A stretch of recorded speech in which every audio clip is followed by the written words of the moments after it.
Pride Month is a time to celebrate the identities that make up our amazing and diverse community. It's also a time to reflect on and honor the powerful contributions of those who've come before us. We stand on the shoulders of giants. Audre Lorde, Edie Windsor, Bayard Rustin, Sylvia Rivera, and Marsha P. Johnson. To them and countless other trailblazers, we are humbly indebted and forever grateful.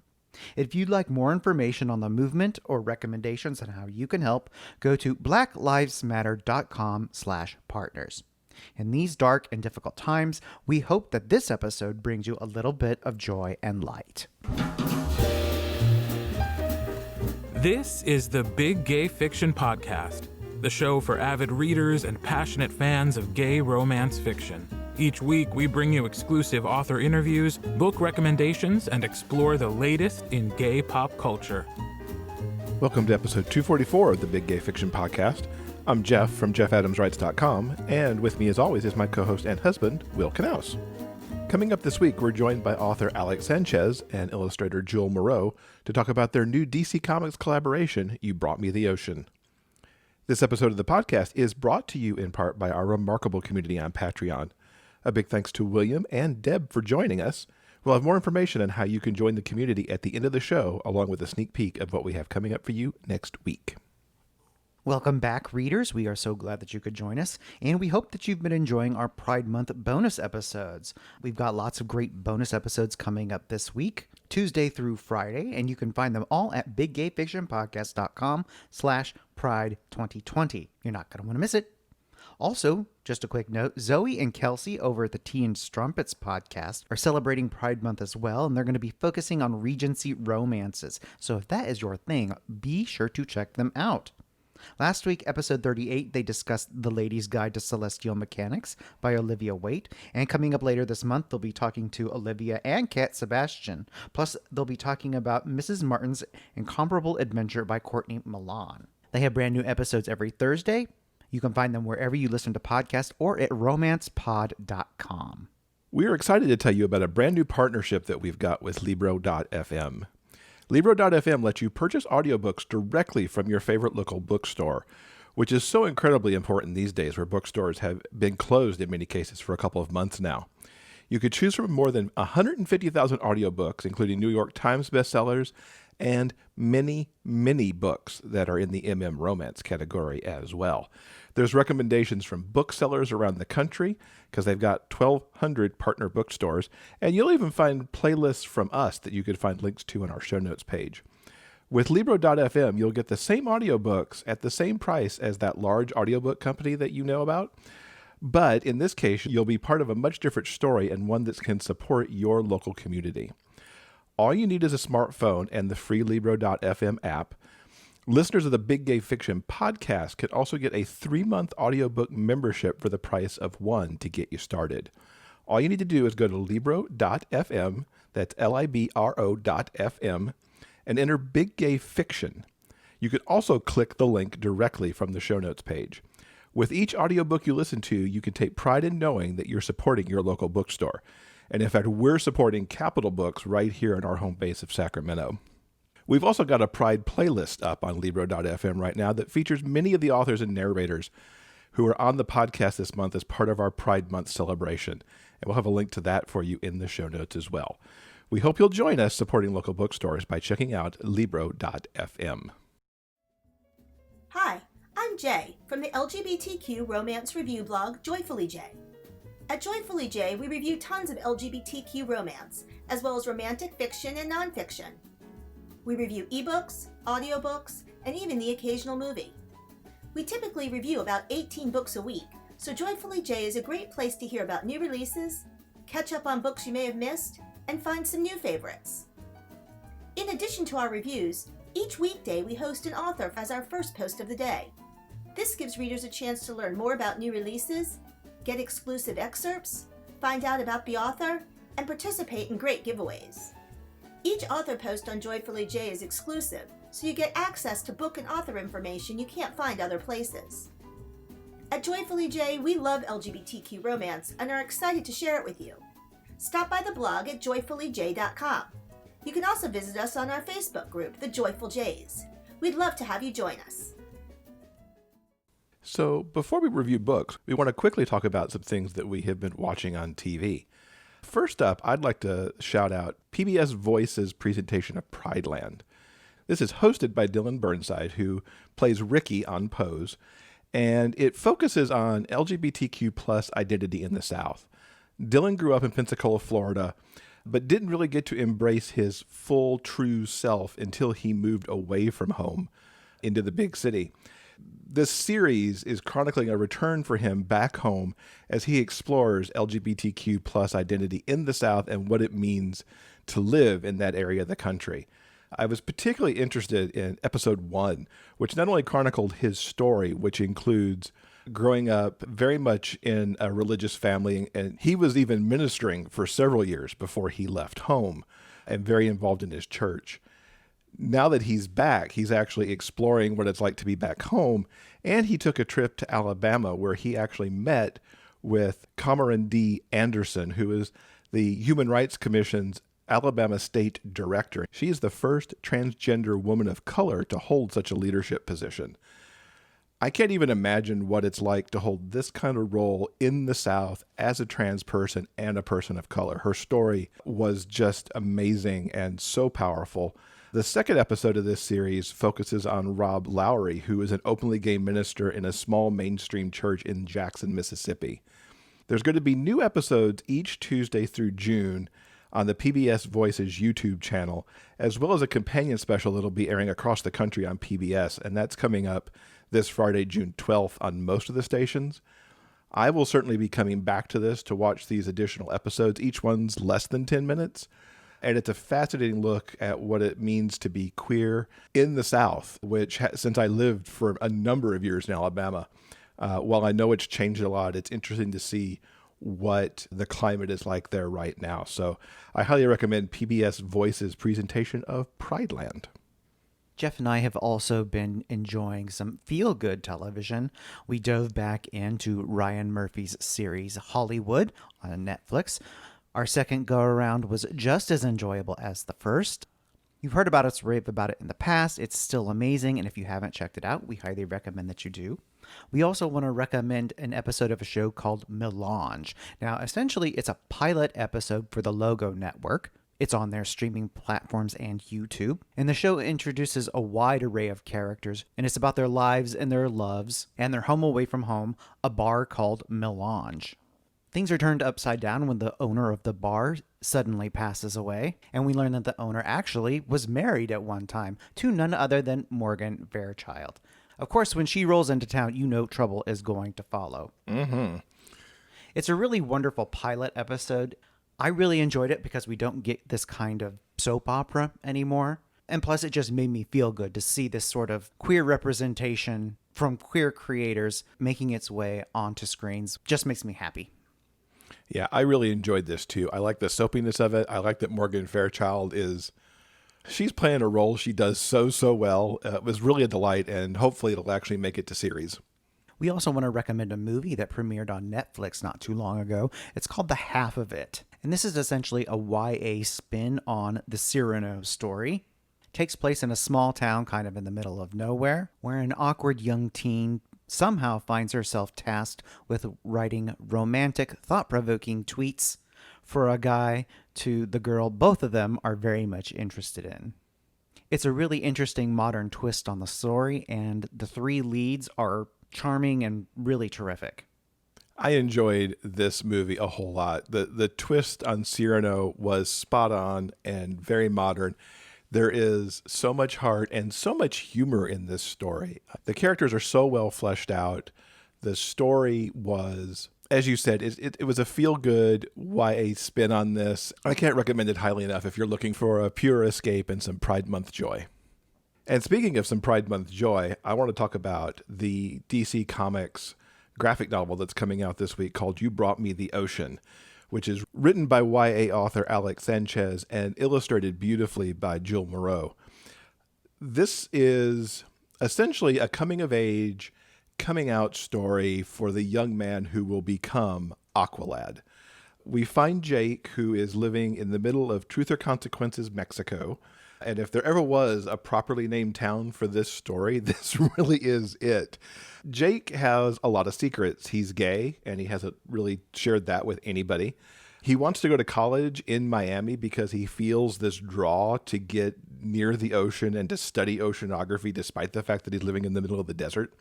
And he hasn't been able to tell his best friend, Maria, that this is what he wants instead of going to school with her closer to home.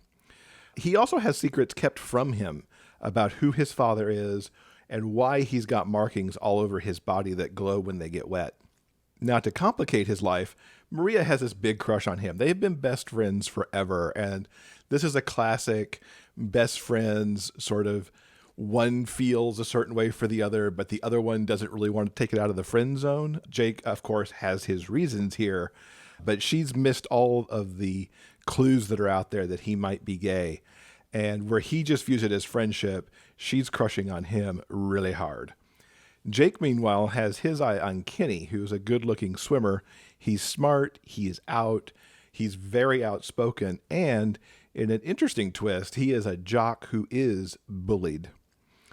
All of these secrets weigh really hard on Jake as he tries to figure out how to kind of move forward. And Jake and Kenny end up running into each other after school one day, which gets Jake all freaked out and flustered and everything, and he actually asks Kenny out for a hike. Because that's what one does in Truth or Consequences, New Mexico. You go on hikes. It's also a hike that he hides from Maria. He flat out lies to her about what he's doing that afternoon. And these boys end up on their hike, learning a lot about each other. And Jake even eventually shares his markings and that they glow. It's the first time he's really shared this with anybody. And when a freak storm comes up, they get caught up in a flash flood in this canyon. It's such a perfect romance blocker, this flood, because they're just about to kiss when the flood comes swooshing in. It's the first time that Jake has understood that he's got power over water because he actually saves them from being washed away. Kenny, to his credit, doesn't freak out too much about this, as you might think one would. But from here, the story really takes off as Jake has to come to terms with the secrets that he's keeping, make some adult decisions on what he wants to do with his life. Kenny's bullying situation gets a wrap up, and sparks fly between the two friends over why so many secrets have been kept for so long. This is really a beautiful coming of age, coming out story. With the romance between Jake and Kenny is so super sweet as Jake kind of fully embraces not only his powers, but that he is a young gay man and what that means. The bit of a triangle with Maria in there too, it's such a typical teen thing. And the way that Alex portrays all of this in the story, it just drips of realism, frankly, even though we're sitting kind of in the middle of a superhero origin story. Jake has a lot going on as he's got to sort out his feelings for Kenny. He's got to confront his mom about what she's been hiding from him and why she's so intent that he stays away from the water and in the middle of the desert. As I said, Alex really treats all this with his usual excellence. He, a long time ago, became one of my inspirations with his book Rainbow Boys, and he really brings all of his YA acumen into this story. There's teen angst, and boy, do they feel a lot as they're kind of coming into their own. There's great side characters here, too. Besides the three teenagers, the parents here really capturing the difficulties of knowing how to raise your kids. These parents are not perfect. Each one of them kind of has their excellent points, but also some pretty deep flaws. But all of them, whether it's Kenny's dad or Maria's parents or Jake's mom, they all want what's best for their kids and to keep them happy and safe. Jul's artwork is breathtaking. She uses two very distinctive color palettes, the colors of the desert and the colors of the water. How she's brought these together and done these drawings. These are not superhero comic book drawings that are in this book, but something that honestly, I don't even have the vocabulary to describe, but she captures all the emotion of these teens so well as the landscape and where they're living, which just builds more into how they're feeling. It's really remarkable. The more I looked at the artwork, the more I was truly taken by the storytelling that sits in just the artwork and its beauty. Now, this comic is set in the DC universe. There's a couple of cameos, including Superman, and Jake's character follows fairly closely to things that we've seen, at least for me, as we saw Aqualad in the TV series Young Justice that was on the Cartoon Network a few years ago. So I truly just adored this graphic novel. It was great to read an Alex Sanchez story again for the first time in a while and to get caught up in this beautiful artwork from Jul Maroh. So I highly recommend You Brought Me the Ocean. If you're interested in learning more about You Brought Me the Ocean or anything else that we've talked about on this week's show, all you have to do is go to the show notes page for episode 244 at biggayfictionpodcast.com.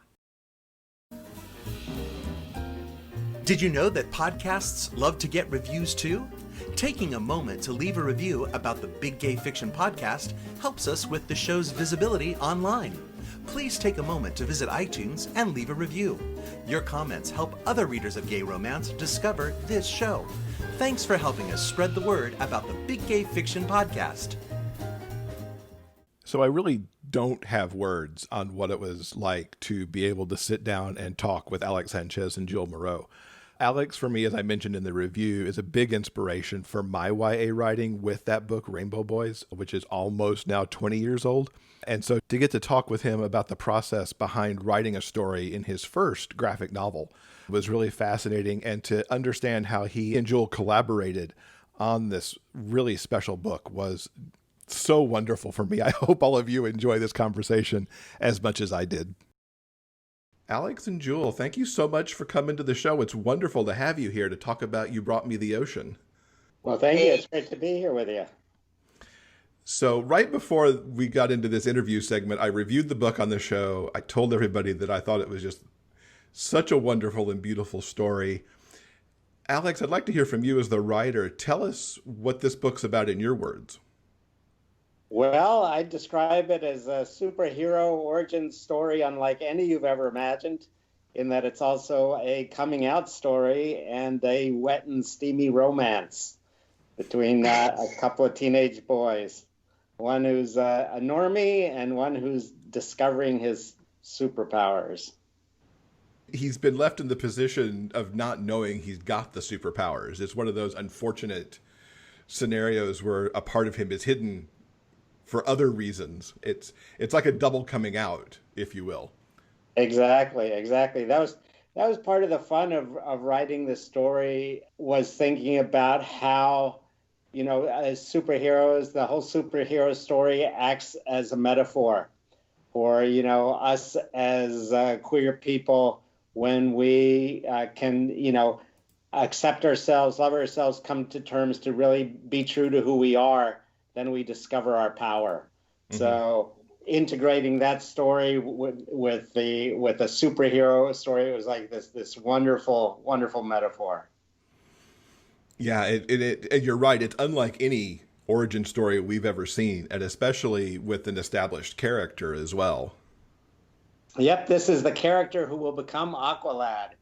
It was interesting working on the project that DC, this is part of a rollout of graphic novels reaching both, you know, traditional comic audiences and also audiences who don't, you know, normally read comic books too. So reaching out to broader audiences and looking at stories that, yes, they have a superhero aspect, but they're really focusing on the emotional story.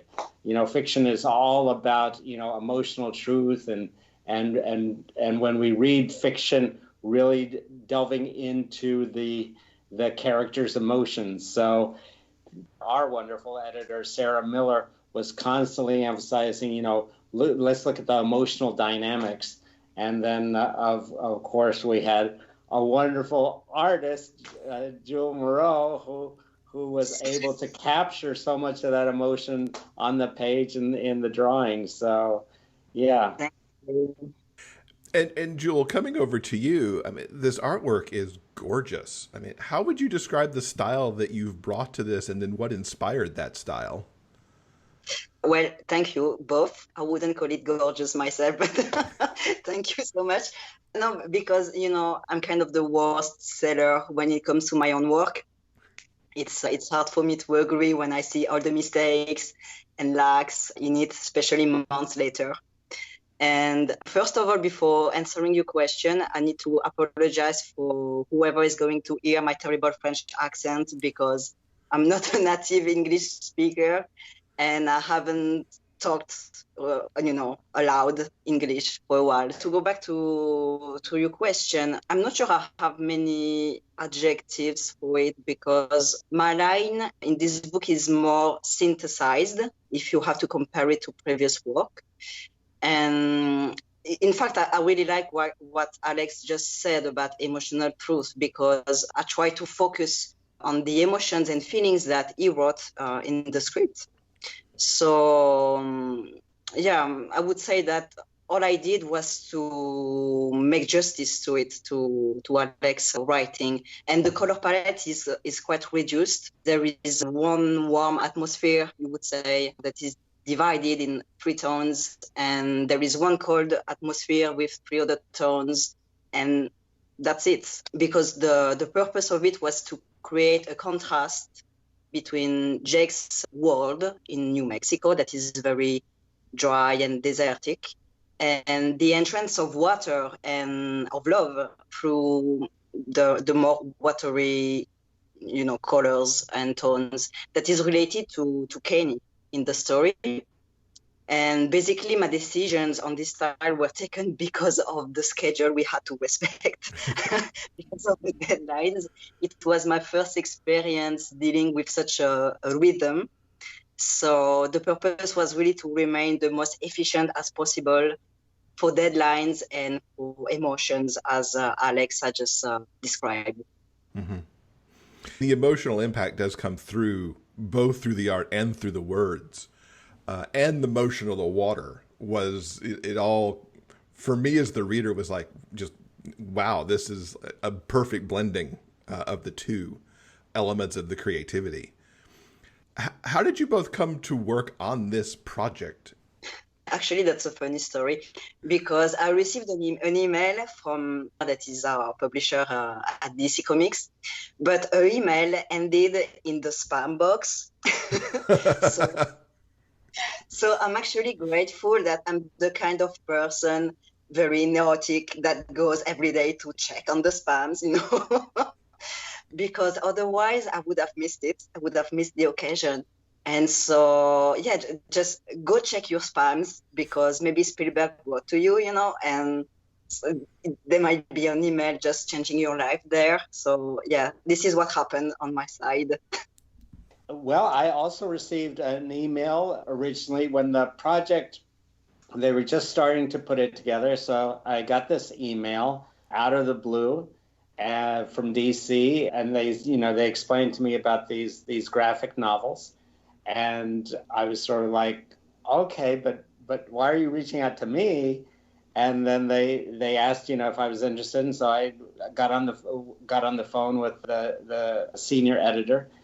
And what she explained was that, in this series of graphic novels, they wanted one that specifically would deal with queer sexuality, and that the character that they'd chosen would be Aqualad, and that they'd asked around for who would be good to write about LGBT teens, gay teens specifically, and my name came up.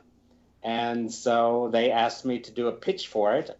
And I'd never worked this way. Usually as an author, it's like I write a manuscript and then I, present that to my agent, and then she presents it to publishers. So I was sort of like, okay, so what's a pitch? So I, went on the internet and looked at some sample pitches and sent them this 1-paragraph pitch of, what would be the story. And from the very start, they, again, were saying, we want to look at the emotional story, so don't do too much research into the character and what's been done. Don't focus so much on their superpowers, but really who they are as an individual. Nevertheless, I'm like Aqualad. I just wasn't familiar with that character, so I did some research on the internet. And that's where I saw that, like a lot of these characters, they go through different iterations, different versions over the decades. And in a recent version, they had the characters set in New Mexico to get them as far away from possible as water for that contrast. And so I thought, well, that's interesting. Let me use that element. But then they had him living in Silver City, and having been in that area, traveled through that area several times, I knew there's this, a town with this funky history, kooky history of having adopted the name Truth or Consequences. And as I started thinking about the story and about being true to who you are, I thought, well, that would be another thematic element to introduce in there. So in that way, I pulled some elements from previous versions of Aqualad, but DC from the very start, they were very encouraging of saying, really make this story your own. You have freedom to shape and develop this character as you like. And so there were some other elements in there in terms of, the love triangle with Kenny and Maria, but again, giving that different twist and giving the mother a different twist. So it was, putting this all together, and then they liked the pitch. And so then after that, they asked for a longer sort of synopsis. So I came up with a 12-page synopsis, and that really was the sort of the basis for what became the script for the novel. Mm-hmm. And it does have touchstones, because I'm not wildly familiar with Aqualad, but I watched Young Justice and was exposed to Aqualad there, and there are elements of your story that follow pieces of his origin from that as well, which I kind of liked and you've got other DC characters that make random cameos in it as well, which is also fun from just a, kind of placing it in context sort of thing. Well, that was one of the stipulations from DC. They were like, and now you need to set this in the DC universe, whatever, however you can establish that. And so one of the things I loved about this process was just that it was so collaboratively. Usually writing a novel, it's such a lonely, solitary process of just me and the page. But in this case, working with Jul and working with Sarah Miller, I just loved that creativity, that collaboration, our creativity, feeding off of each other, stimulating each other. And Jul, did you get to feed into the story, or how does this collaboration work between script and art as it's all formed? I always have an opinion, I always have something to say and to fight about. So no, it went well. My opinion was always taken in account, and it was possible to discuss issues or questions. And no, I was very happy with the collaboration, I must say. Yes, it was my first time, to work on a story with a scenarist. In French, we would say that, but I'm not sure in English. So to share this kind of work like this, I had never done that before. And I'm very stubborn. So I'm a very stubborn person. But no, it went well, very well, yes. And it was very exciting for me, as the writer, that, when I write a story, usually I have a vague idea of what the characters look like. So to actually see what Jul came up with, it was so exciting, because it was like, well, that at first it was this reaction, well, that's not how I saw them, but how did I see them? And then it's like, but yeah, I love this. I love what they're coming up with. So it was a very exciting process, very new process for me. And if I'm not mistaken, Alex, this is your first time to work in the kind of graphic novel medium. It is, and it was so wonderful watching Jul's process, how they came up with this, that it's taken me back to my childhood love of drawing and drawing on my own now, because it was just marvelous. And again, the way they were able to just capture the dynamism and humanity and emotion. It was just amazing. Mm-hmm. When Alex speaks like that, it sounds like everything was on my shoulders, when actually what he wrote in the first place was very good and very prolific, very efficient. So, of course, I did this good work because he worked so well on his side. Given this was your first graphic novel, how did that pivot how you wrote? Because obviously you're taking away describing settings and potentially describing things that you would put into a novel, and yet they have to get on the page. Did you leave elements for Jul that would almost be like stage direction of a sort? Or is that where some of the collaboration came in as well, how to represent those things? Well, both of those. This was a whole new process for me, because even though I had that story synopsis, then when it came to breaking it down into a script, it was a real learning process for me. I had some concerns about that with DC. I told them I've never done this, and they're like, "Okay, we're gonna give you training for this." And they were very, very good at that. And I also got, some examples of comic strips off the internet. And so that gave me sort of the format. And then working with our editor and sort of breaking it down into panels, individual panels per page. And then it was, I can't remember exactly what the direction was, but it was basically, describe the setting, the characters, what they're thinking, feeling, dialogue, and then let the artist do their magic. And so it was, conveying, my idea of what's taking place in terms of the narrative, in terms of the story, in terms of the characters, but then really letting the artist interpret. It sounds like a lot of work, but it also sounds like a lot of fun. Well, it was, to watch their creative process as they were going through this. And then when the first, full illustrations, color illustrations, started coming in, it was so much fun. It was so exciting. And then it's like how Jul was able to just, crank these out on really this schedule. What was it, Jul? I think like 5 pages a week. I don't want to think about it. I just felt. First, it was 4 pages colored, guys. Right. 4 pages each week, and then 5. But yeah. No, it was something. And so it's amazing if you can imagine 6 panels, an average of 6 panels per page, 4 or 5 pages per week. But Sarah and I were both like, we can't wait for Friday. We can't wait for Friday to see them come out. I couldn't wait for Friday, but for another reason. Yeah.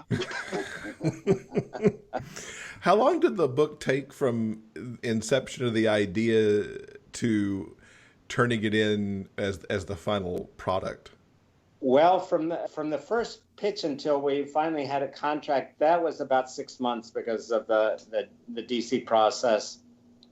And then when I started working on it, it was in the spring, and so I think we wrapped up in December. So about a year and a half on my end, and I guess for Jul maybe about a year.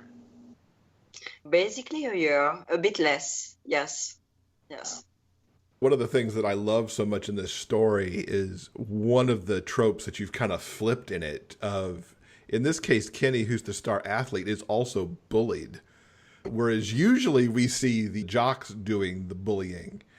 Was that kind of in the concept from the beginning? Because I thought it was a really nice twist to show that jocks are not immune to this. Well, I think what happens, in terms of my own creativity, is these elements come out that I hadn't exactly seen that way. So it's always wonderful when a reader says, "Oh, did you notice this?"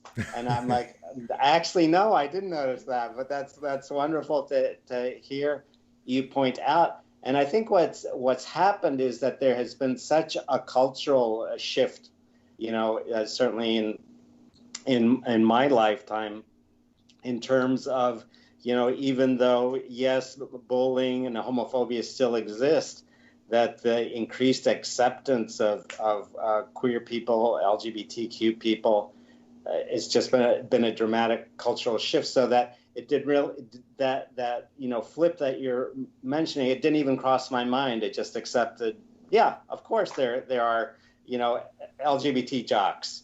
And, of course, we know that. We see them in the news now.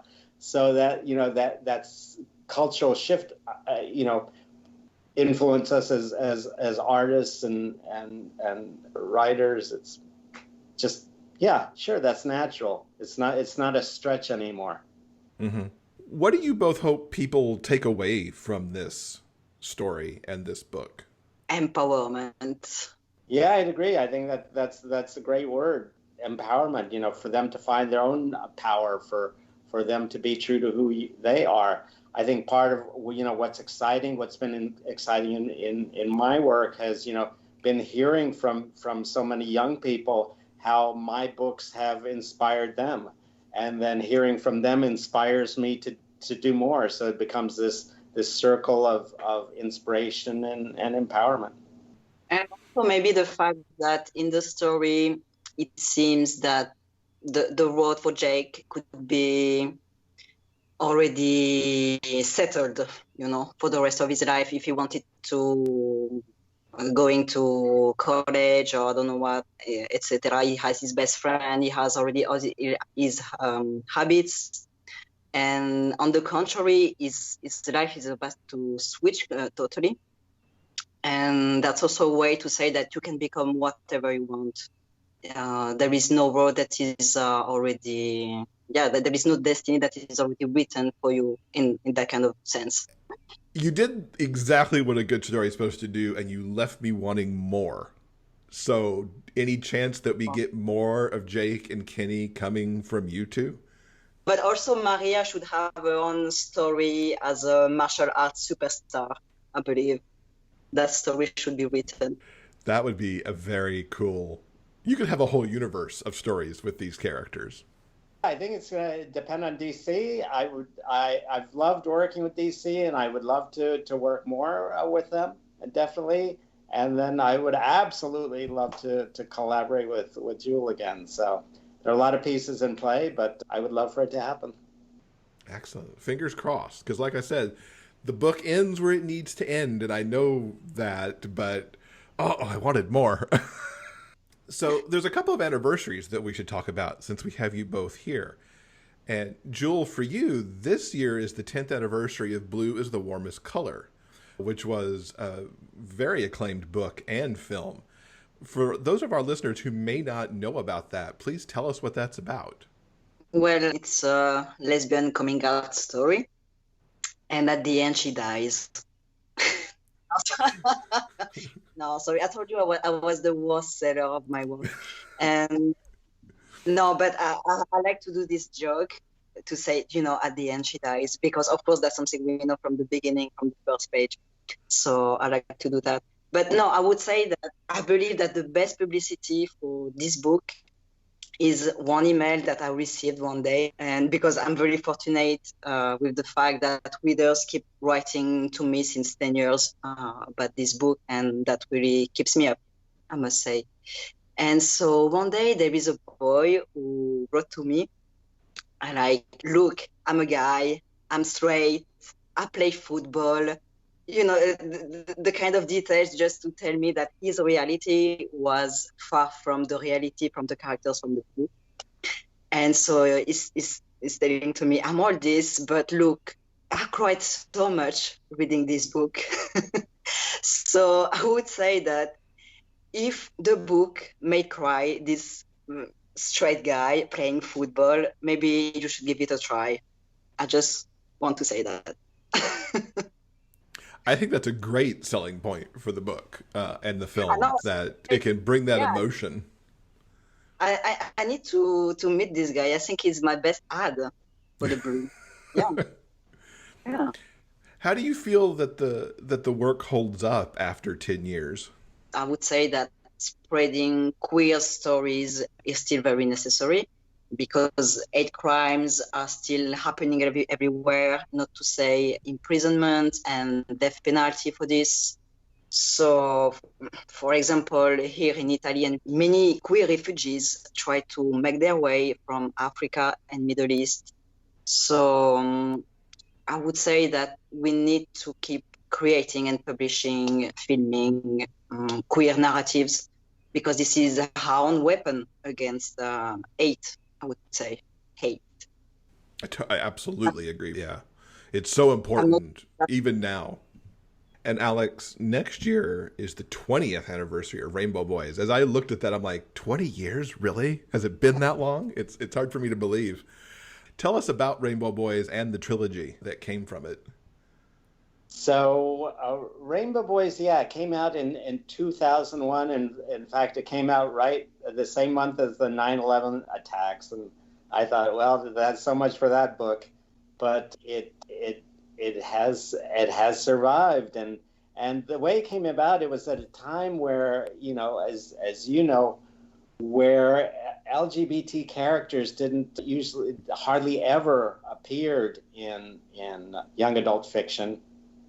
And when they did, they either, ended up committing suicide or dying tragically. And so there was this message of, us as a people not deserving to exist, and that we could never be happy.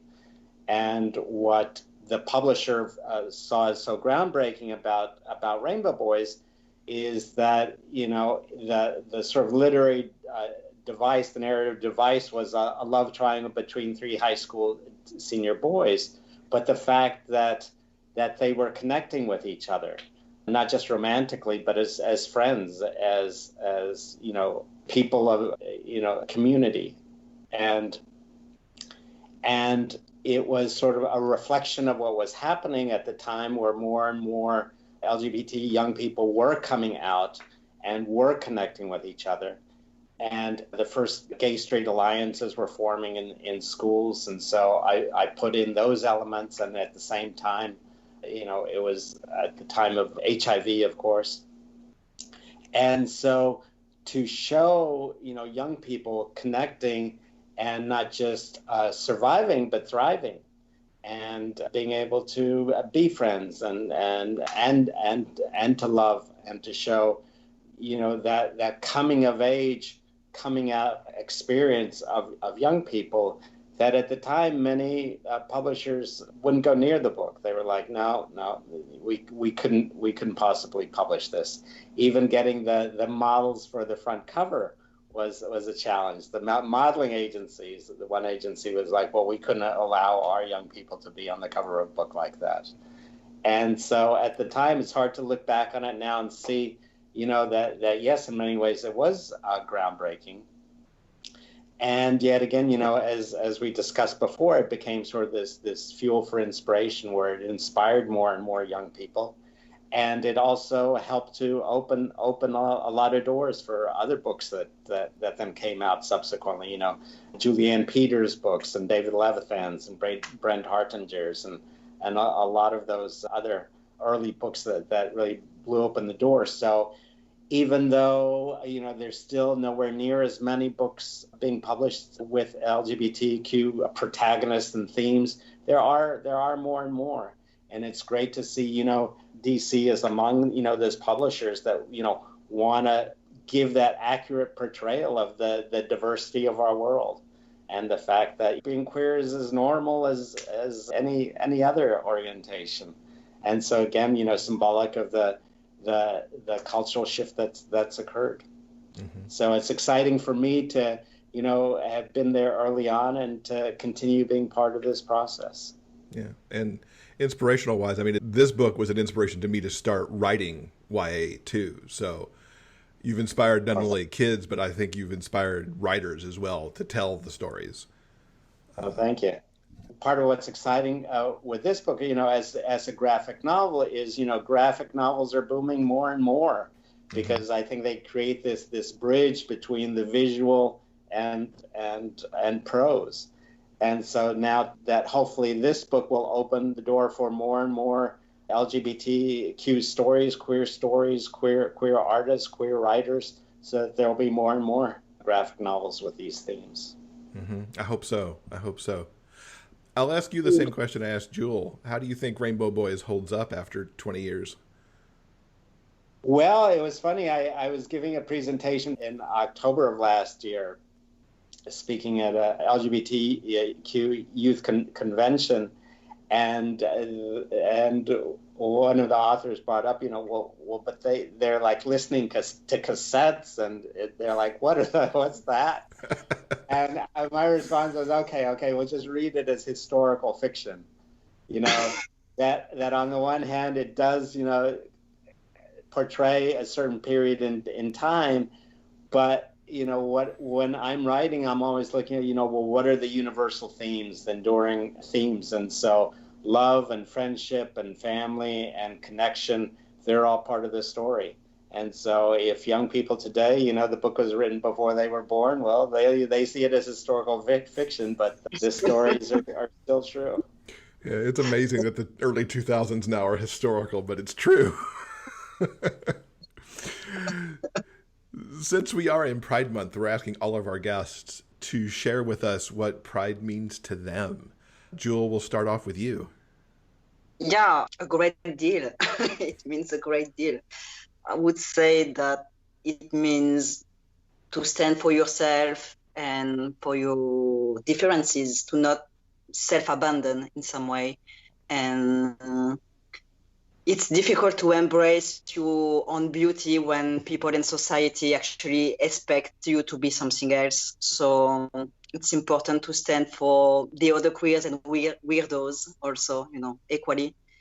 And so I would say that it means to feel proud in a sense that says, I'm not going to feel ashamed as you'd want me to feel, and I won't take your patriarchal bullshit any longer. So it's an act of resistance for me, really. And Alex, how about for you?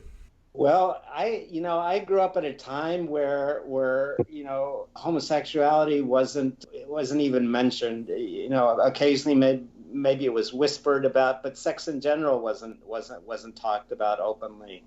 And so I grew up very, confused and lonely and ashamed, the self-hatred, all of that.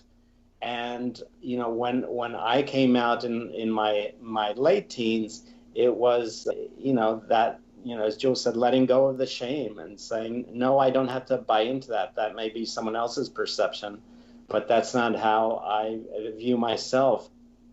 And so for me, pride is both, finding that love for myself and then for others like me. And to be able to, that again, going back to that sense of empowerment and really, fully expressing who I am. And yeah, it is, as Jul said, an act of resistance, defiance when there are people, trying to put us down. And I think it's a message, not only for queer people, but for non-queer people. It's like all of us, regardless of gender identity or sexual orientation, people are always trying to put us in boxes and tell us who we should or shouldn't be. And I think that's why, coming out stories, they're so powerful as universal stories, speaking to people about being true to who they are, regardless of sexual orientation or gender identity. So for me, pride goes beyond, gender identity or sexual orientation. It's really about fully embracing ourselves and others. Thank you so much for sharing those sentiments. It's really powerful. As we start to wrap up, are there projects from either of you coming later this year that you could share some details on? In my case, I must confess that I'm working on very slow projects and processes, so it's gonna take some time.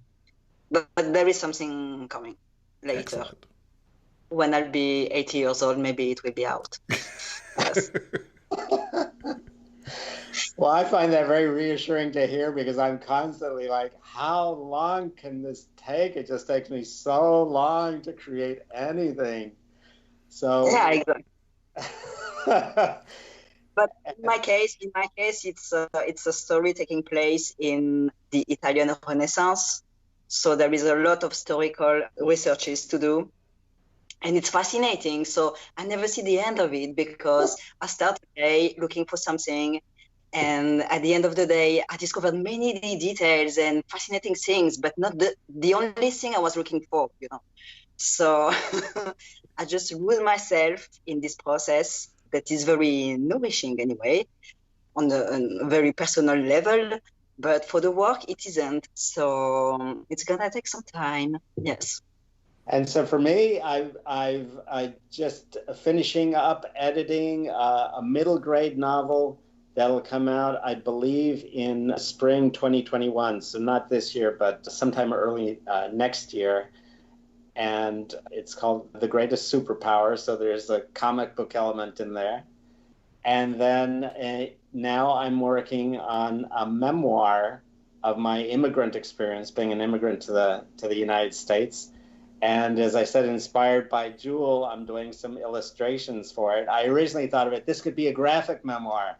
And then as I started drawing, I realized I don't know how Jul did this because it just takes so long.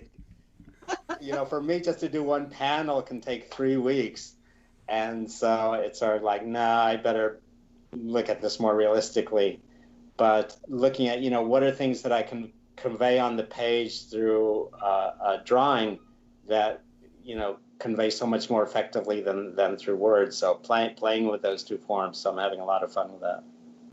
That's so cool. I can't wait to see it, Alex. Seriously. Yeah, I look forward to Thank seeing you. that You as were well. the inspiration. Thank you. Thank you. But also just to hear about your story as an immigrant.